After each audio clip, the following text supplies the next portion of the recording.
திண்டுக்கல் மாவட்டம் கொடைக்கானல் நகர் மத்தியில் அமைந்துள்ள நட்சத்திர ஏரி சுற்றுலா பயணிகளை அதிகம் கவர்ந்த ஒரு இடமாகும். இந்த ஏரியில் மிதவை நடைமேடை, படகு சவாரி, பைக் சவாரி, செயற்கை நீரூற்று, மின் விளக்குகள் போன்ற பல்வேறு சிறப்பு அம்சங்கள் உள்ளன. இதனால் கொடைக்கானல் வரும் சுற்றுலா பயணிகள் தவறாமல் நட்சத்திர ஏரிக்கு செல்கின்றனர். இந்த நிலையில் நட்சத்திர ஏரியில் ஏராளமான குப்பைகளும் பிளாஸ்டிக் மற்றும் மது பாட்டில்களும் வீசப்பட்டு ஏரி துர்நாற்றம் வீசும் நிலைக்கு தள்ளப்பட்டது.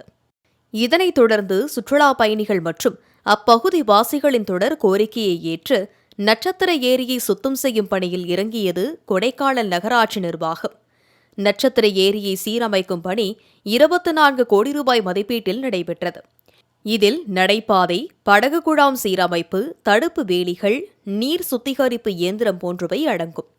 நட்சத்திர ஏரியில் இருந்து குப்பைகள், களைச்செடிகள், பிளாஸ்டிக் பாட்டில்கள் என மது பாட்டில்கள் அகற்றப்பட்டதாக தெரிவிக்கப்பட்டது. இப்படி நவீன இயந்திரங்களை கொண்டு ஏரியிலிருந்து அகற்றப்பட்ட அத்தனை குப்பைகளும் ஏரி கரையிலேயே கொட்டப்பட்டன. மழை பொழிவின் போது கரையில் கொட்டப்பட்ட குப்பைகள் கொஞ்சம் கொஞ்சமாக மீண்டும் ஏரிக்குள் சென்றுவிட்டன. மீதமுள்ள குப்பை கழிவுகளும் ஏரிக்கு திரும்ப காத்திருக்கின்றன. இதனால் அத்தனை பொருட்செலவில் அகற்றப்பட்ட குப்பைகள் மீண்டும் ஏரியில் மிதந்து சுற்றுலா பயணிகள் முகம் சுளிக்கும் நிலையே ஏற்பட்டுள்ளது. இந்த நிலையை பார்க்கும்போது இந்த காமெடி தான் நினைவுக்கு வருகிறது. பேயே திமுக பண்ண வீட்டுல வைக்கிற பருத்தி முட்டை எடுத்துட்டு போய் நீ தென்னந்தோப்புல வச்சிரு. சரிங்க வாஜாரா. மண்ட கசாயம் தென்னந்தோப்புல வச்ச பருத்தி முட்டை எடுத்துட்டு வந்து மறுபடியும் நம்ம குடோன்லயே வச்சிரு. கிளம்பு சார். இதுக்கு பருத்தி மூட்டை பேசாம குடோன்ல இருக்கலாமே. இருக்கலாம். இவங்களுக்கு கொடுக்குற சம்பளத்துக்கு என்ன வேலை வாங்குறதுன்னே தெரியலையே.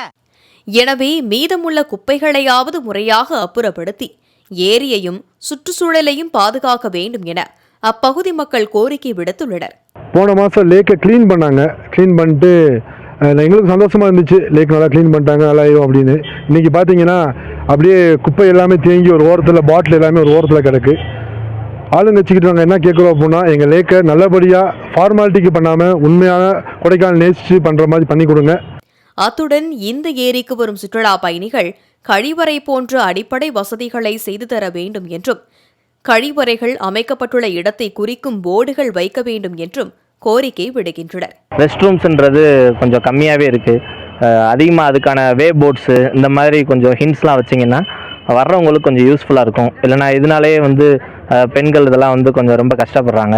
ஸோ நம்ம ஃபேமிலியுமே அது மாதிரி ஸ்ட்ரகிள்ஸ் நடந்திருக்கு. ஸோ அதனால் அதை இன்ஃபார்ம் பண்ணுறோம். ஏரிக்கரையை சுற்றிலும் அமைக்கப்பட்டுள்ள நடைபாதையில் குப்பைகள், உணவு கழிவுகள் கொட்டப்படுவதால் அப்பகுதி அசுத்தமாகவும் சுகாதார சீர்கேட்டுடன் காட்சியளிக்கின்றன. எனவே கோடை சீசனுக்கு சுற்றுலா பயணிகள் வர தொடங்கியுள்ள நிலையில் விரைந்து சீரமைக்க வேண்டும் என சமூக ஆர்வலர்கள் கோரிக்கை விடுத்துள்ளனர். ஏரியை சுற்றியுள்ள பகுதிகளில் நடமேடை கிட்ட நிறைய ஜல்லி, மணல் எல்லாம் போட்டிருக்காங்க. அதுவுமே ஒரு சுகாதார கேடு விளைவிக்கிற மாதிரி இருக்குது. ஏன்னா அதில் சுற்றுலா பயணிகள் என்ன பண்ணுறாங்க அப்படின்னா, சாப்பிட்டுட்டு அந்த வேஸ்ட்டை போடுறாங்க, மதுபானங்களை குடிச்சிட்டு பாட்டிலில் போடுறாங்க. ஸோ இது அந்த ஏரியை ரொம்ப அசுத்தம் பண்ணுற மாதிரி இருக்குது. எந்த திட்டமும் முறையாக செய்து முடிக்கப்பட்டால் மட்டுமே அது தொடங்கப்பட்ட நோக்கம் நிறைவேறும். இத்தனை பொருட்செலவில் அமைக்கப்பட்டாலும் அதிகாரிகளின் அலட்சியத்தால் பொதுமக்கள் செலுத்தும் வரிப்பணம் வீணடிக்கப்படுவதாக சமூக ஆர்வலர்கள் புகார் தெரிவிக்கின்றனர். அதிகாரிகள் சிந்திப்பார்களா? நட்சத்திர ஏரி முற்றிலுமாக சீரமைக்கப்படுமா? பொறுத்திருந்து பார்ப்போம். மாலை முரசு செய்திகளுக்காக கொடைக்கானல் செய்தியாளர் அருண் பிரகாஷுடன் ஷீபா ஜெனட்.